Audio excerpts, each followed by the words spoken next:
Obey Jesus, saving Bitcoin. Jeremy Hain.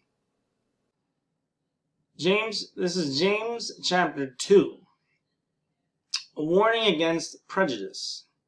My dear brothers and sisters, how can you claim to have faith in our glorious Lord Jesus Christ if you favor some people over others? For example, suppose someone comes into your meeting dressed in fancy clothes and expensive jewelry, and another comes in who is poor and dressed in dirty clothes.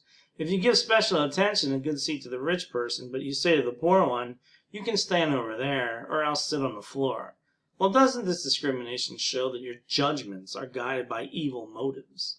Listen to me, dear brothers and sisters. Hasn't God chosen the poor in this world to be rich in faith? Aren't they the ones who will inherit the kingdom he promised to those who love him? But you dishonor the poor. Isn't it the rich who oppress you and drag you into court? Aren't they the ones who slander Jesus Christ, whose noble name you bear? Yes, indeed, it is good when you obey the royal laws found in the Scriptures. Love your neighbor as yourself. But if you favor some people over others, you are committing a sin. You are guilty of breaking the law. For the person who keeps all the laws except one is as guilty as a person who has broken all of God's laws. For the same God who said, "You must not commit adultery," also said, "You must not murder." So if you murder someone but do not commit adultery, you still have broken the law. So whatever you say or whatever you do, remember that you will be judged by the law that sets you free. There will be no mercy for those who have not shown mercy to others. But if you have been merciful, God will be merciful when he judges you. Faith without good deeds is dead. What good is it, dear brothers and sisters, if you say you can have faith but don't show it by your actions? Can that kind of faith save anyone? Suppose you see a brother or sister who has no food or clothing, and you say, "Goodbye and have a good day. Stay warm and eat well." But then you don't give that person any food or clothing. What good does that do? So you see, faith by itself isn't enough. Unless it produces good deeds, it is dead and useless. Now someone may argue, some people have faith, others have good deeds. But I say, how can you show me your faith if you don't have good deeds? I will show you my faith by my good deeds.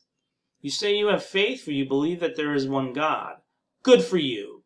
Even the demons believe this, and they know and they tremble in terror. How foolish. Can't you see that faith without good deeds is useless? Don't you remember that our ancestor Abraham was shown to be right with God by his actions when he offered his son Isaac on the altar? You see, his faith and his actions worked together. His actions made his faith complete. And so it happened, just as the scriptures say.